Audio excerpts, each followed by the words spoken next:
Good morning everybody. Optimal success trajectory की online classes में आपका स्वागत है।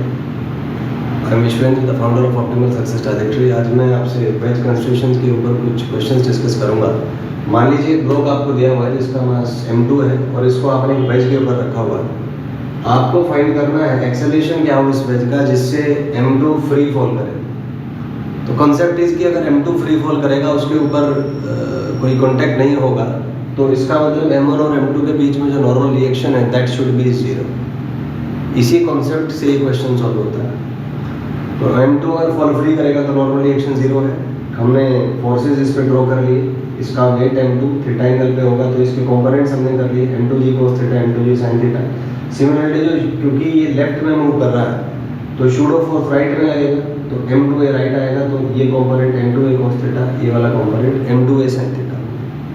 तो अगर मैं फोर्सेस को x एक्सिस और y एक्सिस के अलॉन्ग रिजॉल्व करूं तो along y axis I can say that n plus m2a sin theta minus m2g cos theta is m2 into a21।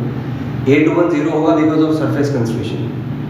तो यहाँ से ये जीरो हो गया। नॉर्मल रिएक्शन हमारा जीरो है ऑलरेडी। तो यहाँ से हम कह सकते हैं कि ये जीरो हो जाएगा तो आएगा m2a sin theta minus m2g cos theta is equal to zero.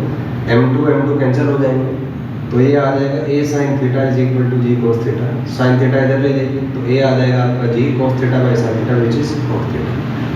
तो ये ट्रिक सॉल्व करने के लिए इतने कैलकुलेशंस आपको यूज़ करने पड़ते हैं, कॉन्सेप्ट यूज़ करने पड़ते हैं। तो थोड़े स्मार्ट बने।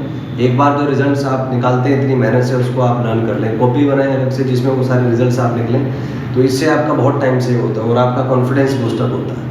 तो मान लीजिए कोई क्वेश्चन आपको डायरेक्टली जिसमें ट्रिक्स आपको याद है आप यूज़ कर पाते हैं उसको समय पढ़ने में तो बहुत समय आपका बचता है। जो सक्सेसफुल स्टूडेंट्स होते हैं वो यही काम करते हैं, मेहनत करेंगे लेकिन जो रिजल्ट्स आते हैं उन रिजल्ट्स को याद कर लेते हैं और डायरेक्टली उनको क्वेश्चंस में यूज़ कर सकते हैं। ऐसा आप भी कर सकते हैं। आई होप ये आपके लिए यूजफुल होगा। Thank you and have a nice day.